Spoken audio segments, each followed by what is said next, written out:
We're live. Good morning. Hi, everybody. Look who's back. It's your friendly favorite neighborhood shaman, Anthony. Hi, everyone. Welcome to Ask the Shaman. Sorry I missed you all last week. I was having me an illness, is I guess what we would call it in standard communicational terms. However, it's not really how I perceive it anymore. We'll talk about that in a couple minutes, but I'm just happy to be back. I hope you all missed me because I missed you. Good morning, Brianna. Angelica, good morning. Good morning. Good morning. Good morning. How am I? I'm good. I'm really good today, but I'll talk about my journey a little bit. Welcome back. Angelo O'Connor, good morning. Hi. It is. It's a great morning. I was really happy to be outside today, take my daughter to school. It was like, wow, it's starting to feel like spring already. And I went for a nice walk yesterday with a friend that I haven't been with in a while. And we went like on kind of a nature hike with my good old buddy, Frank, who's my dog. And it was just really nice. It's just beautiful. I got some pictures of it. I love nature. I don't know about you guys, but nature just does it for me. It didn't always used to be that way. I used to kind of more be like, I like the city more. But now I definitely I like mountains and woods. But I like beaches and sand and surf and everything. I like moss and mushrooms and everything. Everything's just so cool. I really love it. And I would say in the last, decade of my life, as I've continued to go through the spiritual awakening, or what we call as a remembering process in our tradition, I've noticed that every year, it feels like every spring feels more and more beautiful, especially probably the last 3 or 4, like since COVID, like the big shift, the big energetic shift that happened in the world. It seemed like, that 2020 spring was amazing. And then in 2021, even more, 22, 23. And like me and Mary would just have such a good time. We'd go out, like we're become more sensitive too to energy and spirit. So you meet more nature spirits, you meet more beings of nature. We would notice that there's like new vegetation and things we never saw before. And then in our tradition, there's a certain type of energy that really begins to become really strong in the spring. And that in our tradition we call Saiwa, or it's like a rising energy from the earth where she's coming back to life. I love breathing, right? Like breathing's my A1 thing. That's kind of how I notice the seasons of where I'm at. The season is like a cycle of breathing, right? Right now, she's like at the top of her exhale, getting ready to start to inhale. That springs the inhale. And it keeps inhaling as it begins to inhale and gets bigger until it peaks. That's summer, the center of summer. As you begin to exhale, that's summer winding down. The days get shorter, heading into fall, into winter, until your lungs are all the way empty. That's all the way in the middle of winter, and then it slowly starts to open up. Like it is now. I can feel that energy opening. I can feel the energy of the earth breathing. And it's just a beautiful thing. I mean, it really just makes me love nature even more. It makes this nature mystic, just go rubbery. I love it so much. So good morning, everyone. The floor is open. I would love to have some questions, some comments, some interaction today.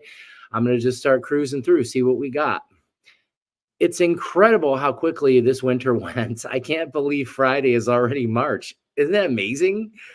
Absolutely true. Who else experiences time dilation? Time dilation is such a real thing. Like we've always heard, like time flies when you're having fun and stuff like that.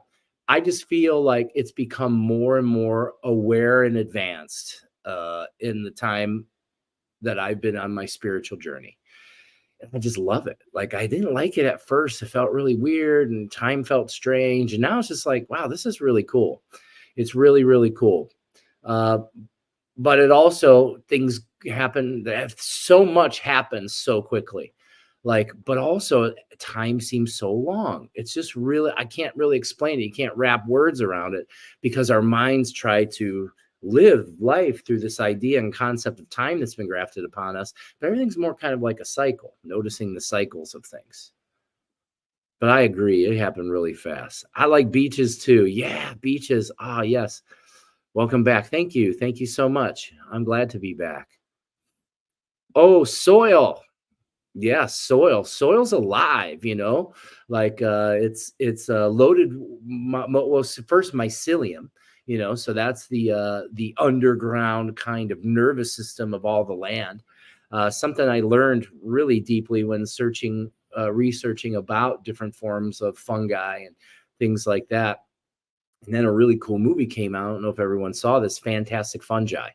Fantastic Fungi, they go in depth and talk about mycelium and how this basically nervous system made out of, mycelium, which is like a form of fungus, communicates. The whole forest can communicate to each other, like trees and things. They send communication to each other. They can protect each other, send nutrition to each other. If one's dying, they can help it to kind of die and consolidate itself. If it can live, they help it to live, because it's all one system, kind of like our nervous system and kind of like our immune function, right? It's a mirror. It's like exactly the same. It's amazing. I feel that way when deal with plants. Me too. I just love them. Like my old versions of me, I was just like, okay, it's a plant. Okay, it's dirt. Okay, it's a tree. But now it's just like, wow, I'm just so aware everything's alive. I can feel the aliveness of everything around me. And that just continues to grow. And that's why I do what I do, because I want other people to be able to open up their ability, because it's not like I'm superhuman or I'm like special or above anyone else. All I have has happened to me is this capability to feel has opened up. And I know that I can help other people open up their feeling. And the more of us open up our feeling, the more consciousness raises within us all. Feel, stop and feel, get outside, breathe. Love it. Forest and beach is my place to go. Yeah, especially if I can go to them in the same day. So like I'm really lucky because I live up here in northern Ohio. I live right near Lake Erie. I'm really close to Lake Erie. Less than a couple miles from to the shore of Lake Erie, the northernmost or the north border of our country, essentially. But what's cool is there's lots of park and forestry around where I live. So you can go to the forest and then go to the beach, right? So it's pretty cool. And I can go to the beach in the winter because everyone knows I do cold exposure. So going swimming in that lake right now, it's really nice and cold. It's probably 40 degrees. It's really cold. Really, really cold. Hi, Queenie. Morning, everyone. So many blessings to you, beautiful people. I love being in the woods, and beaches are my happy place. Yeah, I love sun, and sand. One of my favorite beaches, okay? Shout out that. What's your favorite beach? What's your favorite beach you ever been to? So far, I've been to a bunch of different beaches. I really enjoyed like California beaches because California, all I can say is the sun feels different in California. My tan was different in California. Everything. I know other people's tans were different. Just something about the way the sun works in California feels different. I haven't been to Hawaii yet or anything like that. So it's the furthest west I've been. Is like San Diego and La Jolla Beach and San Clemente. Where else did we go? Oh, Venice, Santa Monica. But I really love there. But I would say so far, my favorite beach has been like Siesta Key, southwest Florida. So they basically that's a quartz sand beach. So That's quartz. I can't remember. I looked it all up. They trucked in truckloads of quartz for this beach years and years and years ago. And so it's white sand. It doesn't get hot. So that's really different. You know, when you step onto a sunny beach, full sun beach, and you're walking across the sand, it's not even hot. It feels like powdered sugar on your feet. That's what it feels like. It's amazing. And also, you can feel, if you're sensitive, if you're a sensitive, an intuitive sensitive, you can feel the vibration coming from the sand. I was able to kind of pick up other people that were there before me. I could kind of read into some of the energy that was around in the sand. The quartz, so crystals can hold memory. You know, that's why, you know, we use crystals and things in our shamanic practices and spiritual practices, because crystals have the ability to hold energy in a really big way. So the same, even if it's dust, if it's essentially quartz dust that's made into sand, it's amazing. And the healing properties. Whoa. So if you've never been down there to Siesta Key, or you've never been to a quartz beach, I recommend trying that out.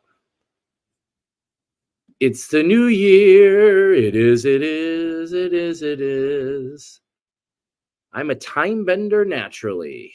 Yes. Well, we all are. We're portals. Humans are portals. Drink some mushroom coffee this morning. Cool. I gave up coffee. I like the mushroom coffee, though. It's pretty good. That's something that's happened. I'll talk about my reset that I just had. Fantastic. Fungi is incredible. I agree. Good morning, Cassandra. Good to see you, sister. I vividly recall the first time I felt and understood the personality of a tree. Cool. It was wild, and now I sense it in everything. Yes.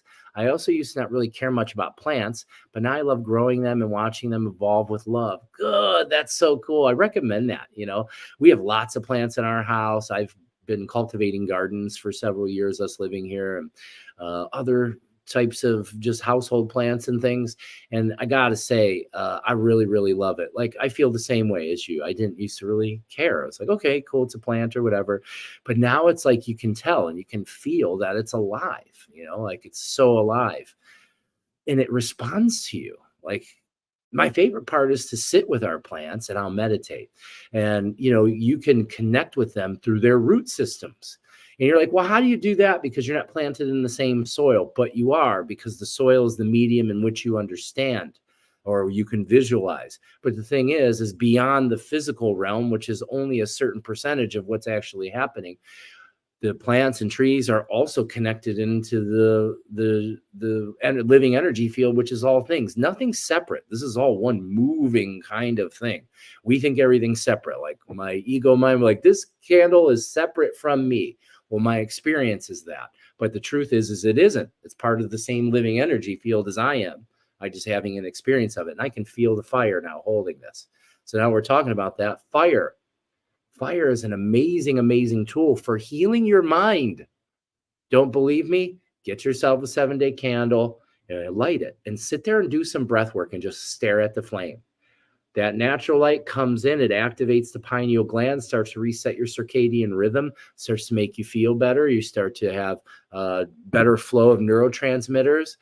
Particularly, a big thing that happens is that helps to reset the pineal gland, which is the primary driver of, sleep hormones and things like that. Melatonin, things people take over the counter to try to help themselves sleep. I'm getting off track here, but yeah, I'm so glad that you feel the plants. That's so good. Speaking of people who feel plants, good morning, Mary Bayline. Mary, Pacha Mary, I call her.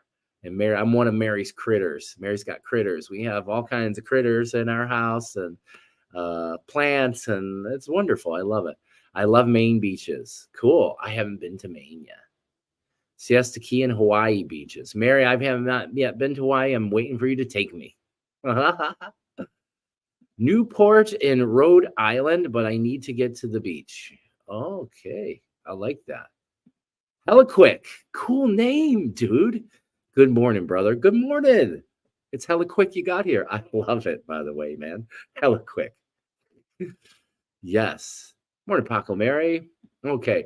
Mary's helping me with some upcoming events here. We got some good ones, some really good ones coming up. Upcoming events, Saturday the 2nd, 6 p.m. at Flows and Grows. Speaking about plants, this is a really unique kind of place. I wouldn't just call it just a yoga studio. It's a life studio, is what I would call it. This is a place where you go to live.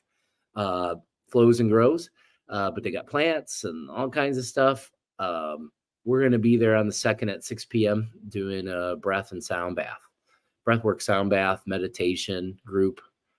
And then we'll be at the 6th, we'll be at Sacred Waters. The 10th, time to be announced, at Blossom Beauty Studio in Willoughby. That's something new.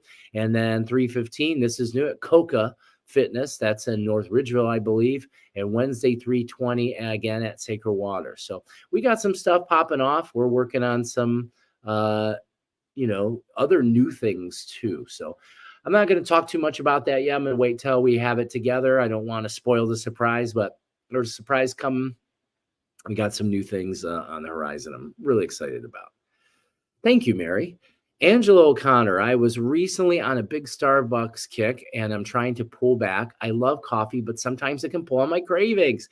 Well, test your faith, So for me, I recently, before this illness. So basically, let's go back for the last week, starting on Monday morning, I was sick or incapacitated for the week. It started off, I just had fever and chills and just wanted to sleep. And that's what my spiritual guidance told me. He said, don't worry, just drink a lot of water. We want you to sleep. This is a download, because I don't understand illness the way that we've been taught. I've rejected and released that mindset around like I'm sick. Well, that's not what I was saying. I was saying that I have a download happening, which made me oddly happy. And, I was kind of going with it. Even Mary said to me a couple of times, hey, you're a really happy, sick person. And I'm like, well, because I know I'm used to this. I've had illnesses most of my life. So anytime I've had a really strong illness, and if I had a lot of faith during it, something big comes into me afterwards. And so one of those things is I got a really nice detox. I got that time to detox because I was using too much tobacco. I have bouts where I go into using ceremonial tobacco, and then it becomes not so ceremonial, and I'm just using tobacco because I become addicted to nicotine. And then also I'm drinking lots and lots of caffeine, tons of caffeine, and I've gotten rid of all those things. So caffeine's highly addictive. I don't think it's something that should be ingested every day. Like the first thing most people do, we become addicted. We need that coffee to get the day started, kind of thing. That's an addiction. Okay. And any addiction is going to sooner or later bring some sort of malady into your reality. So you have to really pay attention to that. Just because it's legal and everybody's doing it, and Starbucks is one of the biggest drug dealers in the world, doesn't mean that we're supposed to have caffeine every day. We normalize these drugs, and it's a drug just like any other drug. Okay. It's a substance that you're taking. And there are health misfortunes that happen to having too much stimulant. There's lots of things. It's like they hide it from people. But yeah, I've stepped away from coffee and mapacho. Mapacho's wild tobacco. I would never recommend smoking cigarettes to anyone. I don't smoke cigarettes. That's tobacco product. That's not. If I use tobacco, I like to use actual real tobacco. But for now, I'm kind of straight edge right now. I've cleaned up my diet. I lost about 14 pounds. Not like I'm real fat and need to lose a lot of weight, but I want to be in better shape. So that kind of all got me to where I'm going. But during that week, I had lots of downloads and awareness come into me, help me release some of my fear, remove some blockages, some more conscious awareness coming into me. And it's made me feel quite loving. I feel very loving and happy. And, again, it's up to you. If you get an illness, if you sit there and call it, I'm sick, and say, I'm sick, it'll be that way for you. There were times where my mind was trying to do that to me, and I would struggle a little bit, and I'd bring my awareness. And even when you're sick, breath is the key. When you're having a craving for coffee and you don't want to be drinking coffee that day, use your breath. You can even do coffee breathing. Coffee breathing is a quicker breath. Pump your tummy. This will get your body stimulated. Pump the tummy. That's called in the breathing styles, coffee breathing. And so now it resets you and it takes your mind away from that coming in. Drink coffee. You need the coffee, the craving. What is the craving? It's your mind. It's your nervous system. You can take control of any craving. Now, that takes practice, okay? How have I never heard of a 7-day candle? I'm not sure. I don't know if I really knew what they were until I kind of got on the shaman scene, the spiritual work kind of scene. But they're very common with spiritual work. They call them, I don't think this candle will burn for 7 days, but that's why it's called that, because these candles are designed to be able to burn for 7 days and different rituals and things like that. Hella quick. Spiritual judo to redirect the flow, or chi judo. I love it, man. I love it. I started recently when I'm having cravings for something, I tell myself I'm choosing my health. I love it. Now, what are you doing? That's a neuro reprogramming, right? This has helped me tremendously lately. Perfect, right? So Mary, being a highly skilled shamanic priest, has the ability to know how to begin to organically redistribute her energy of her mind, or reprogram or rewire her thoughts. See, so she has a craving for something. Maybe it's sugar. And she goes, hold on. She has the awareness to hold on, pause for a second, not just go with the impulse. Sugar, eat it, and then feel guilty about it. So sugar, I'm aware of the impulse. Now what can I do? One of my things is I like to ask myself, body, do I really need this? That's why I say body. I'm asking the being in which I inhabit. 9 times out of 10, my being never lies and goes, no, we don't need that. My mind, my brain, my monkey mind, it wants to eat the sugar, because when you're eating sugar, it's firing off brain chemistry that makes you feel good. It's like doing heroin, right? But if you can take that moment, this goes into awareness, breath, and self-talk, the way I teach people how to reprogram their mind. I am aware that I no longer want to eat this thing that's not good for me. That's the first step. Second step is, which Mary didn't mention, but she probably does naturally, is she begins to change her breath pattern, taking herself out of that impulsive pattern of brainwave. Ooh, something I don't really need and is bad for me, but that's the devil on your shoulder. Have it anyway, kind of thing. And then your higher mind comes in, you start to slow your breath down, because breath is life. And then you can ask yourself questions. Is this in alignment with what life I want to have? Or Mary just said, I tell myself I'm choosing my health. Do I need this crumpet? Do I need this cake? Do I need this? Is this what I really need? No. Well, what am I going to choose? I'm going to choose my health. You can use this. So there's no wrong way to put that in. You just use this template. Awareness. I need awareness. That's the awareness. This craving. I don't want to continue down this road. Awareness. 2, breath. I got to become aware of my breathing. And then start installing new self-talk. Instead of saying, you need that sugar, I'm saying, I don't need the sugar. I don't even want it. I don't want it. I choose my health. My health to me is more important than a short braingasm due to eating. Okay, Angela O'Connor. In January, I took a break from cannabis and successfully lost 10 pounds intentionally. In February, I reintroduced it, but get the munchies and gained a lot of it back. Do you have any advice for me? Yeah, we just talked about it. So it's self-control. Nobody's twisting your arm to eat. This has to do with your brain chemistry. It's a pattern. It's a behavior pattern. So you're gonna have to break the behavior pattern. Okay. I love cannabis too.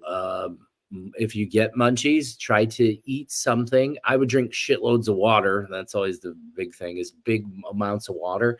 And when I do my breath work while I'm medicated on cannabis, I don't have munchies so much. So it's retraining your mind not to fall into that pattern, because a lot of what happens is when you use cannabis, it makes your stomach go numb, and then you overeat. You overeat and overeat and overeat. So another thing I've been practicing Okay. Really powerful. I love to live my life sacredly. So I'll share with you something that I really love to do. And that's taking my time now with my food. Really taking my time, having a relationship with my food. I don't just pick food up and eat it mindlessly, munching while I'm watching TV or anything like that. I don't do anything like that. What I like to do is I like to sit with my food. I open up, I put my hands around my food. I create a sacred space, a loving sacred space. And I create a connection, and I thank the food, and I treat it lovingly. I like to use my hands if I can as much as possible. And I eat the food, and I've been taking my time to really chew it. This is called masticating.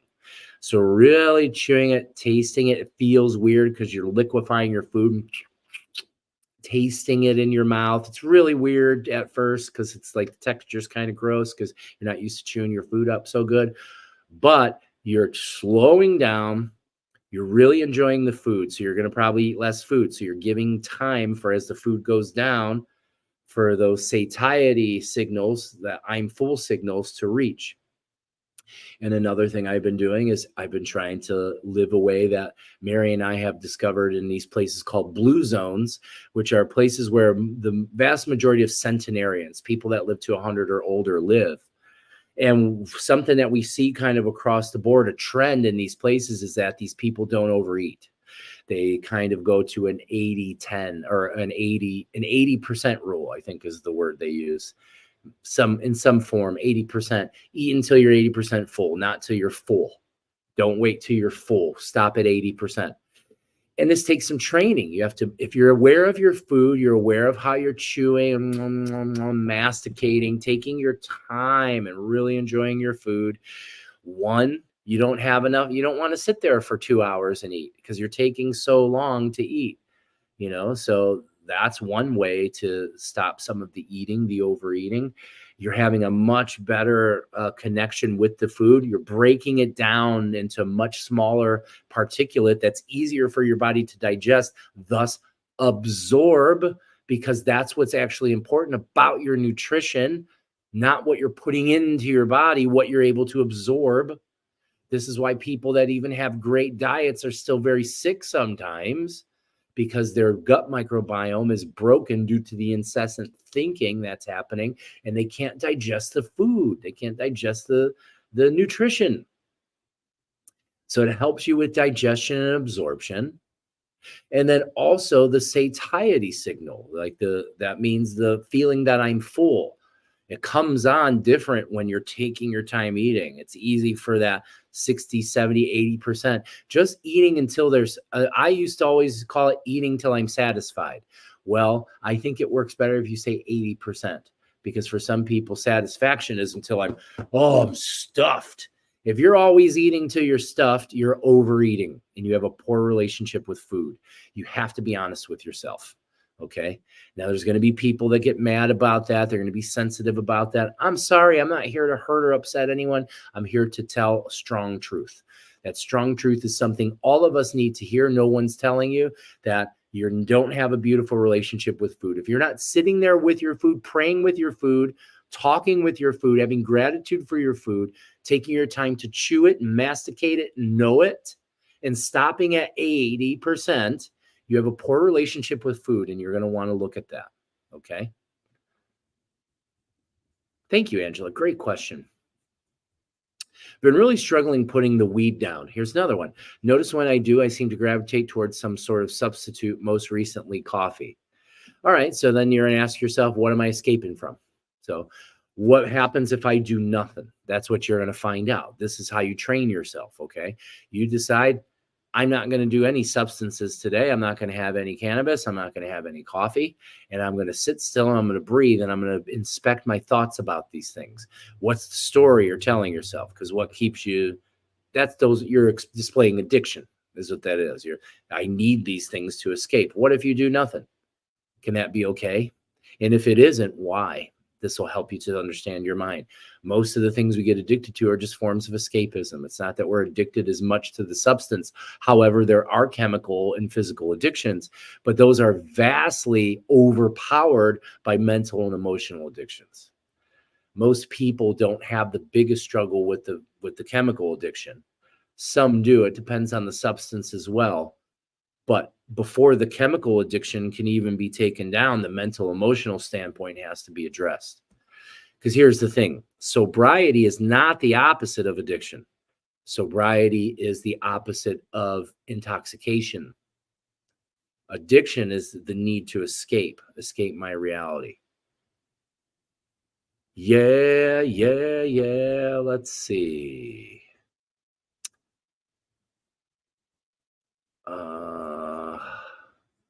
Am I the only Black person? Well, no, there's millions of Black people on the planet. And I'm part Black. So, yeah, well, no, you're not.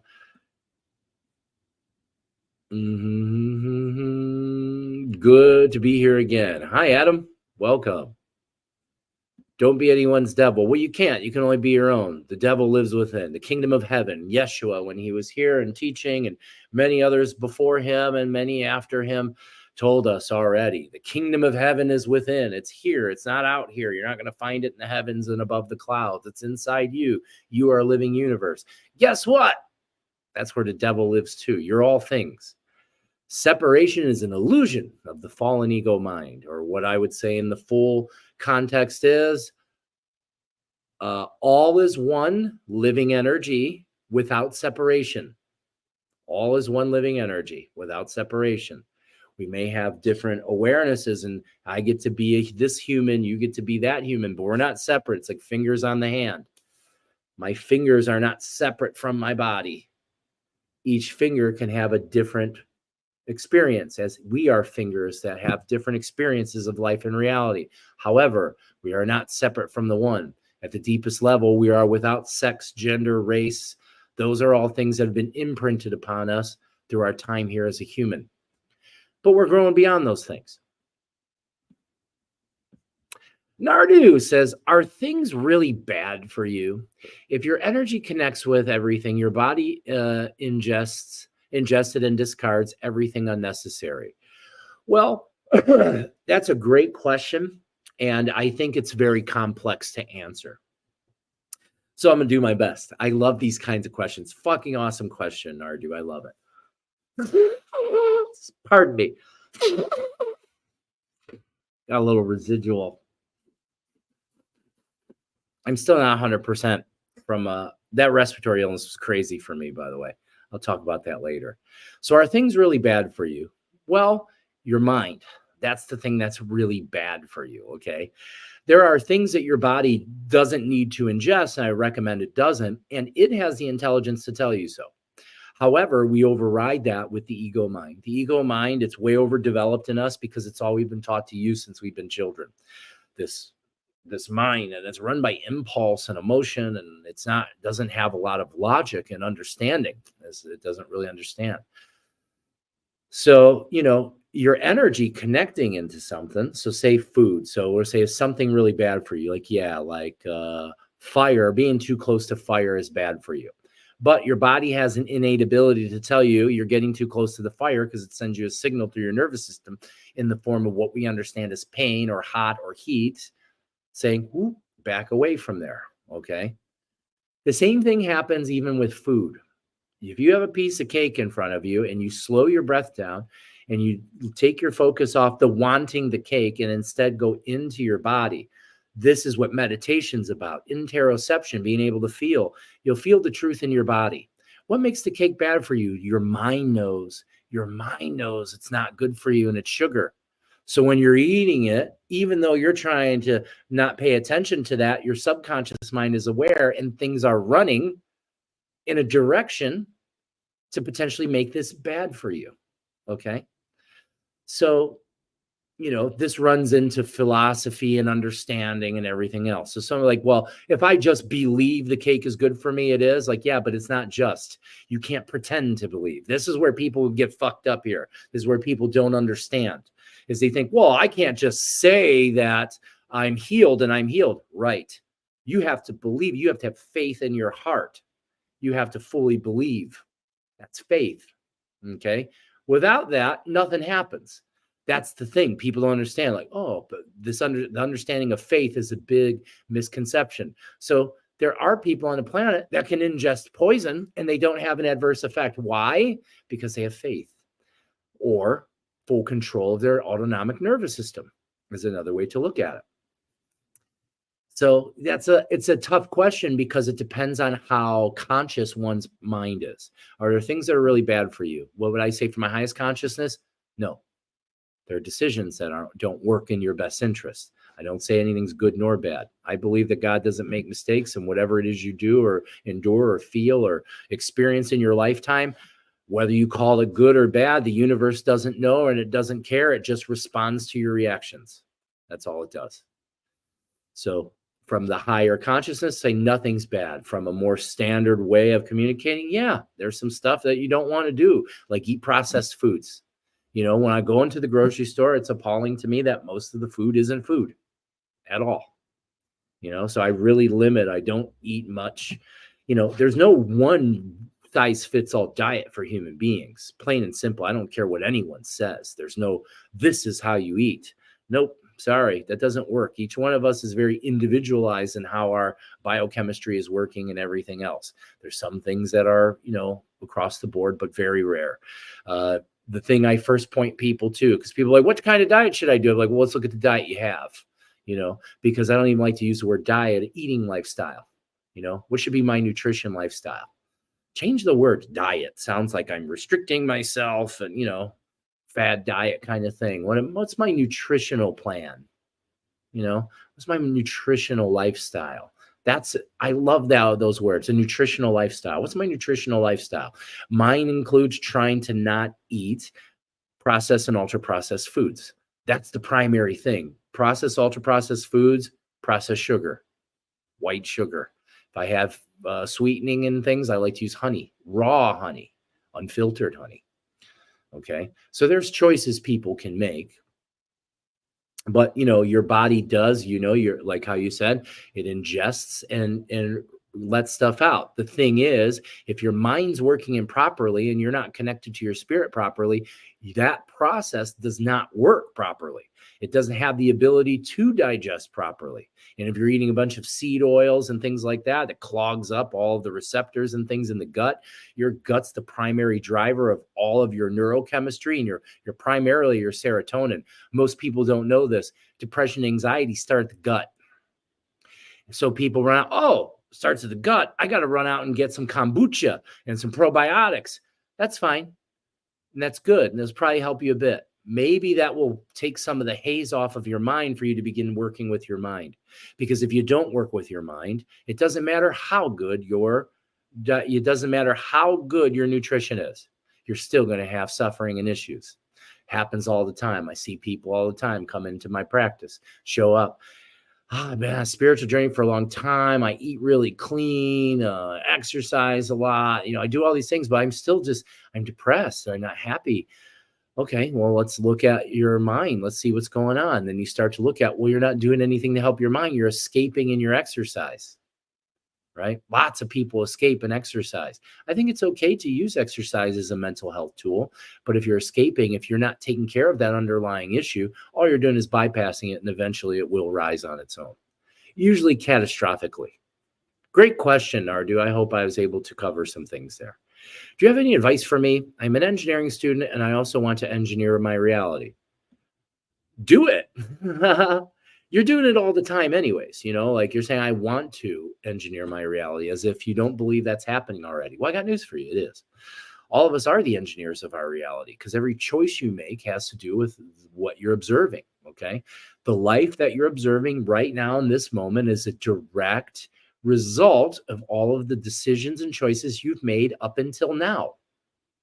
Now, this requires one to be very accepting, you know, not like, no, I would never do, you know, the ego wants to, no way, man, I would never make myself miserable in any sort of way.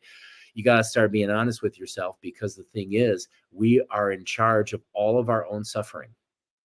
Sorry, people don't like to hear that. I'm sorry. Maybe that sounds insensitive to you because I'm not coddling you and telling you, yeah, it's the world's fault why you're sad. No, it isn't.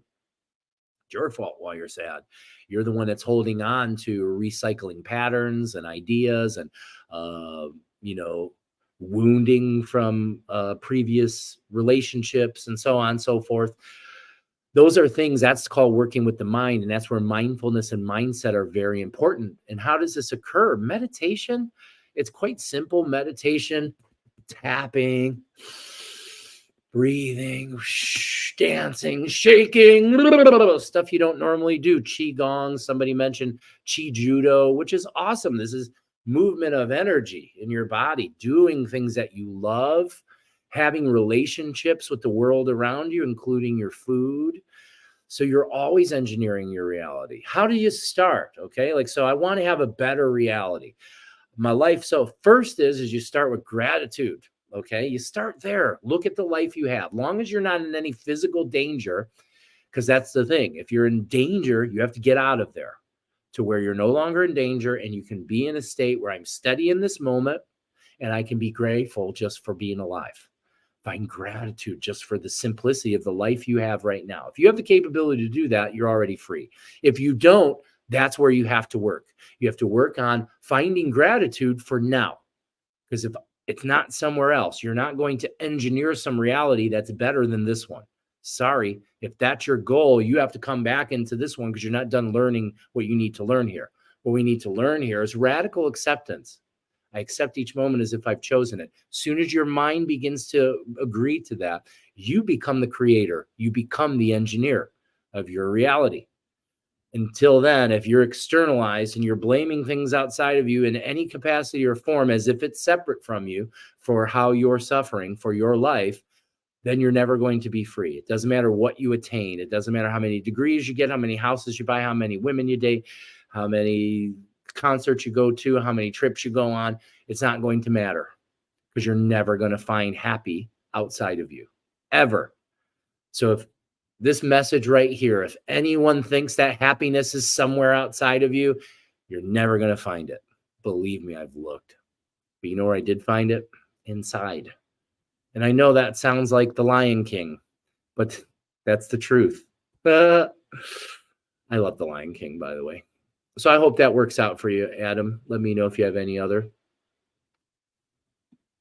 My fingers with burn on it has been bothering me. Oh, I'm sure. You know, burns are hard to heal from. I mean, there's no magic to healing a burn. You got to go through it. The burn is to teach you something. Now it's trying to get your awareness to where else in your life have you burned yourself and you're not paying attention. Everything goes together. Teeth help you to chew food. That's true. I have gold teeth. I love it, man. Gold teeth. I used to have a grill in the early 2000s. I thought I was Paul Wall. It's almost impossible to only eat until satisfied when including processed foods in your diet because they're specially made to bypass that signal. Well, that's a self-limiting belief. All right. So see what you did? You created, you said it's almost impossible. Says who? See, you said that. So I don't agree to that. I'm going to step out of there. Yes, they do try to design them to make them more addicting to you, but in the long term, you're in control of your mind. They're not holding a gun to you and making you eat them. So you want to start to eliminate that self-limiting belief. It's almost impossible to only eat so because of something I don't have control of. Do you see? You just did that thing I said, externalized your power. As long as you do that, you can never be free. So instead you want to say, I know that these foods are no good and I'm not going to eat them, right? And if I do, I'm going to eat them sparingly because I love myself. It's about self-love. It's about faith. That's where it really comes down to. Yeah, I seriously needed this talk on slow masticating, food appreciation, 80 versus 100 full. Thank you. Nike kuyaiki arpichai sonkonchai munaicha sopaiki. I'm sending you some blessings, dear. Yeah, it's, it's important. I mean, I overlook it. Sometimes my mind's taken away and I'm not giving my food the love I need. And I just redirect myself and bring it right in. There's no rules, not like, I didn't say grace before I ate, so I'm not going to say it at all. Even if you already took several bites, you're like, I didn't structure my food or my water. Put your hands around your water. Sit there for a second. You don't have to do anything. You don't have to sit there and go, oh, namaste. You don't got to do any magic tricks or anything. You just hold your water. I like to hold it in my hands just like this. maybe I'm not closing my eyes. Maybe my eyes are open. It's more of my feeling. I'm giving my feeling to the water. The water feels everything. All the vibration everywhere, the water can sense and feel. This is why when you talk to plants, they grow well. I love you. You're beautiful. They even have science that shows if you talk to water, it's called cymatics, that all of the water molecules begin to form and structure a certain way. Love. Give love. That's why love's always the answer. And that's why it's important to be impeccable with your word. Don't say, that's why it's don't say evil. Don't speak evil, say evil, hear evil, or see evil. Let it all go. Because otherwise you're giving energy to it. Give your energy in a beautiful way. I love you. I love you. You're telling the water, I love you. And I'm so glad you're here with me and you're going to nourish my body and hydrate me and all my cells. And I picture all my little cells going, yippee. And they have little mouths going, getting ready for the water. You do the same thing with your food. Use your mind's eye, your imagination, send your intention. Let me talk about something else. Who here has seen The One Field? I know at least a few of you have watched. I keep trying to put it out there to tell you to watch it. It'll help you understand how your intention and energy work in the world around you. It's not just philosophy or some joke that your disposition, your vibration into the world reflects back to you. It does in a big way. A big way. Let's see. Daily Hermetic sealing, identifying with the creator rather than the avatar, helps awareness a ton. Fasting elevates this energy and awareness greatly. I agree. I agree. I love the idea of, so I just call it something different. I practice Hermetic practices. One of my primary guides is Hermes. He shows up as Hermes, Trismegistus, Hermes. But he shows up and he's been teaching me since early on in my shamanic awareness as that began to open. And I definitely recommend that. The Hermetic sealing is kind of what I'm describing. You're using your intentional energy. This is something before Hermes people knew and all kinds of stuff. He was kind of more like a prophet, bringing us the awareness. Identifying with the creator. Yeah, I love you. Saying I love you. That's part of our daily practice, opening up your sacred space, calling to your highest power, practicing gratitude, fasting. We can talk about that. Is anybody interested in talking about fasting? I'll talk about fasting. I love fasting. I do it every day. You will always be the devil in someone's story is the truth of this life. Well, yeah, because you're all things. There's no separation. If you think that Hitler is something separate from you, I'm sorry, that's not true. It isn't. Jesus and Hitler, same thing. Different frequencies of being. You have a choice. Your free will is how you choose to use your frequency. Do you want to be, that's what it means to follow Jesus, not to worship him and hope he comes to save you. He said, follow me, be like me. Here's the teachings. What is he saying? Match this vibration. This is Christ. Christ is the vibration of my consciousness. If you match that, the universe then the Father begins to communicate with you.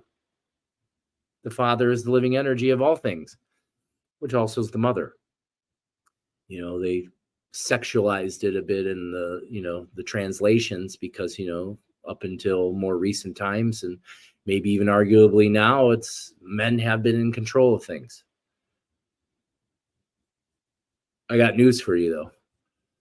The thing we call he and God and think it's a he or him, it isn't. It's very much a feminine energy. The energy of creation is very a feminine, powerful feminine energy. It's driven by a masculine energy because you need both. In terms you would think of the earth, she's this raw, supple, beautiful seed or egg. And then there's the sun that its rays come in waves like sperm. And it impregnates the egg and it flourishes and grows and we grow. No sun, no people or anything. It's life itself. So it's these two things. And we're meant to be the kiss between the creative essence of the Father or the Son and the creative essence of the Mother, the Earth. Hella quick. Disempower ego mind, moment by moment through awareness. That's true. The thing is I stay away from disempower the ego mind. I understand what you're saying. The ego mind responds in a really weird way when you tell I'm going to disempower you, because it goes, oh, you're going to deactivate me? Because you have to remember the ego mind is just a program that's running, and it's built out of the past experiences in which we've had and social kind of conditioning. It's not that our ego needs killed or disempowered. It just needs reorganized. Their energy needs to be reorganized. Your ego, I hear people say, your ego is not your amigo. Kill your ego death. These are all ideas that you don't really want to stuff into your ego, because your ego resists that. If you tell your ego, I want to help you become your greatest version, your ego goes, I'm on board with that. It doesn't go, if you say, I'm going to fucking kill you, it doesn't get on board with that. Do you see? You have to be very careful of how you use words. Words are spells, okay? That's why they call it spelling. Words are energy and vibration. So there's certain words I don't use, certain words I do. Instead of the word trauma, I call it unresolved emotional data. See, it's got a little bit different feel to it. It all has to do with how you're talking to yourself. Some people never get sick. It's crazy. Yeah, me either. Like this is the first illness I've had in a long time. I know it's kind of your first time here. How I got here is I've recovered from terminal lung disease. So I have a long history of illness, and this was the first time, and again, I'm not going to call it that anymore. I had a download, a really powerful download that some people may identify with as illness. I don't. So it has to do, here's the thing, a body in flow of light will not support disease. So I've recovered from all my major illnesses and diseases. I don't have any health problems at all or anything really, which is amazing, and what some people would say a miracle. I know sick people suck your energy. I don't agree with that. No one's sucking your energy. That's a perception happening from the inside. Tina Verwers, good morning. Reminds me of vampires. Yeah, but where are they? I just said earlier, all is one living energy without separation. So if you're seeing evil and vampires and energy suckers in your life, that's because it's in you. And that's something that you're going to need to rectify within your being. Because as within, so without, as above, so below. These are the laws of the universe. What you're perceiving as reality is a reflection of you.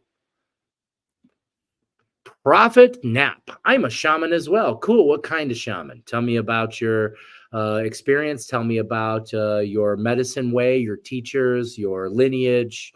You know, lots of people throw the word around and aren't actually. I'm an actually classically trained, initiated shamanic priest of the Paqo Kuna tradition. So shaman also is, most people don't know what it actually means. It just means one who knows. That's what it means. And actually, the only real shamans on the planet are actually the Tungus tribe in Siberia.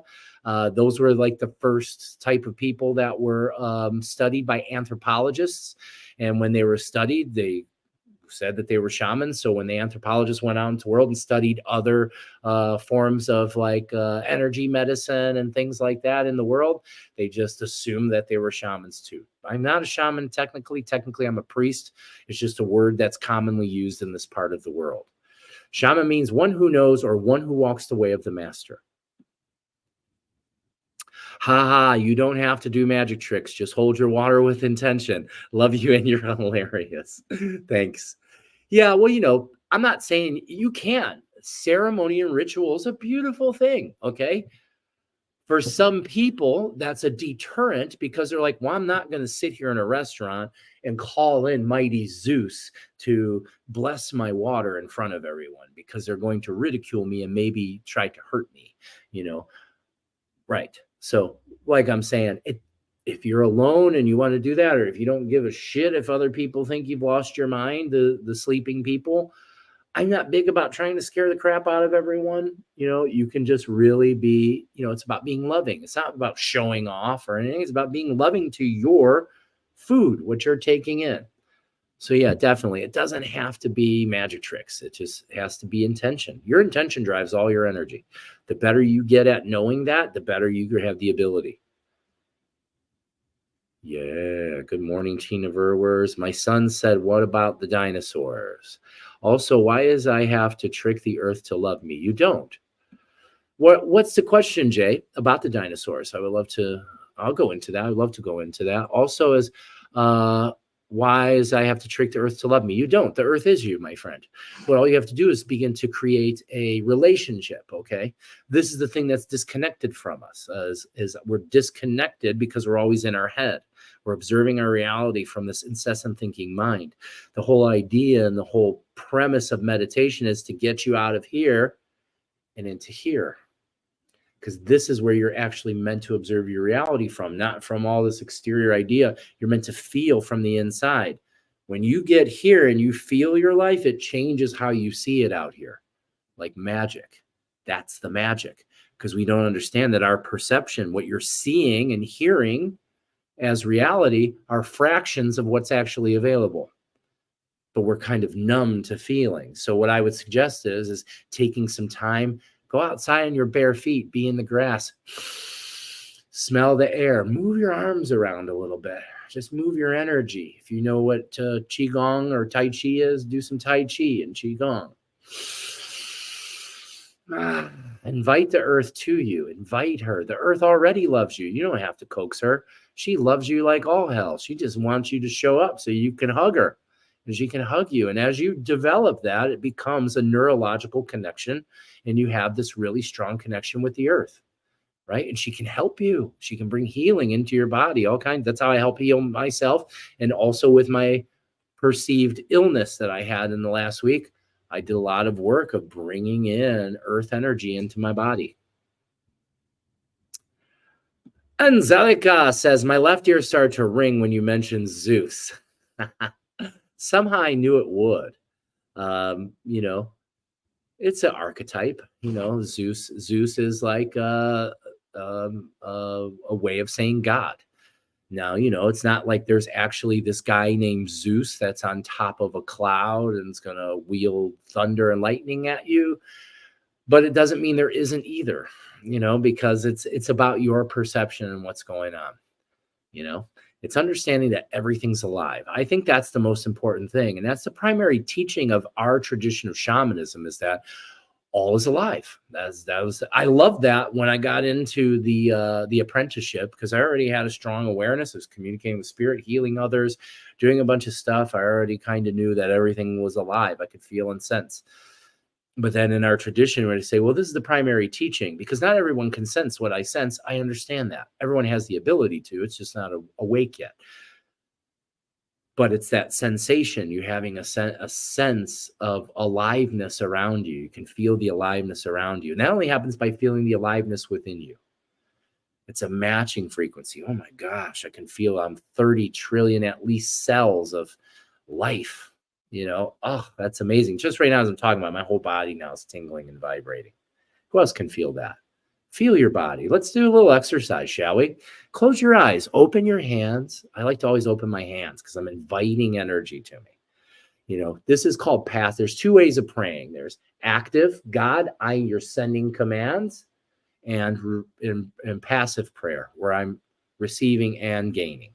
I like to pray more like this. This is more like a religious style of praying. God, I need your help, and this and that, and blah, amen. That's that kind of praying. I'm more like higher power, God, universe. I'm open to receive you. And I'm not asking any questions. I'm not doing anything right now. I'm just allowing myself to be open. So let's do that. Let's open your hands. Let's use your intention to become a channel, and say in your mind, I want to become a channel of light, of my highest power. You're taking a deep breath. My hands are zinging already. Breathe in through your nose, into your belly. And out with a long sigh. That's it. In through the nose. And out. 3 more. 2 more. And 1 more. And you're just relaxing. Let your breath be slow, and just invite to you all of the energy that's available to you. I invite to me all my ancestors, all the light of the heavens, all the divine wisdom and teachings that are available to me. I invite to me the energy of a beautiful day, right? You can invite any energy you want to. I invite strength and courage and the ability to handle any situation that arises with joy and ease. into my life. I have no resistance, and I'm open to receive the greatest energy. And right now, as I'm asking, I am like is being bathed. My hands are vibrating, my head, my face. And what I'm doing is I can sense and feel this downward flow, like a soft raining energy coming onto me and through me. And this is what I call Father's rain. I'm allowing that soft energy of the upper world to just move through me. And it's kind of scanning through my body, filtering down through my body, trickling down. It's taking with it anything that's heavy, stuck, or stagnant. I'm allowing it to go. I'm saying, go ahead. I let go. Letting go of anything and everything that's in my way, or I'm perceiving as an obstacle, any anger or rage or pain. Just for now, I'm letting everything go. And as I'm letting everything go, it's just moving through me and it's grounding into the earth. And what I do is I set that intention to be in that flow, and then I get out of the way. I don't try to trace it or track it or map it or follow it. That slows it down. I just get out of the way. I know it's happening, and I just observe, and I fall into my breath.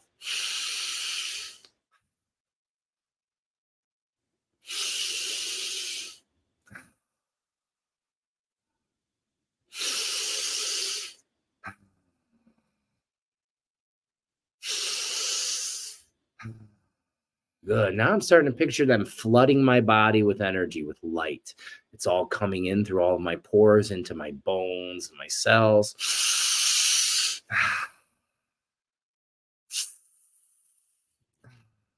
5 big breaths.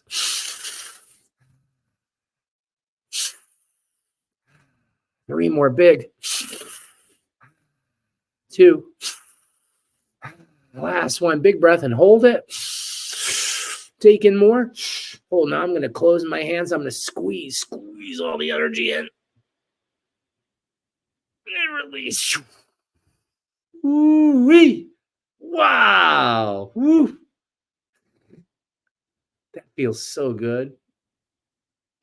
Then bring my hands into prayer position and I start giving my thanks. Thank you, thank you, thank you. A Nike means thank you in Quechua, the language of the Inca. A Nike Kuyaiki. I love you. Thank you. I love you. Thank you. I love you so much. Thank you to the highest power and energies that have come here to bless me and bless all of us. Thank you for the divine light. Thank you for helping me to move the heavy energy through my body. Thank you for this day. I am so grateful. Find as much gratitude as you can. Make it over the top. Make it feel as exuberant and beautiful as possible and charge that into your body. Feel it in your gut. Yeah, that's love. Gosh, it's so good. A Nike Kuyaiki. And there you go. That's just like kind of just a little brief spiritual energy practice. You do stuff like that every day. Listen to me. Your whole life is going to change in a big, big way. Okay. Thank you. Jay says, I wish I was alive when those big reptiles controlled the earth. You're probably one of those reptiles, okay? Because we are the living energy of creation. We've been everything besides human before we get here. So humans like kind of the last step in evolution. Being a human is the hardest thing you can be because of we have things that other animals don't have. Not that animals don't have emotions and imagination, just not to the extent we do because of our prefrontal cortex. Those are our 2 most powerful tools that are disorganized as hell.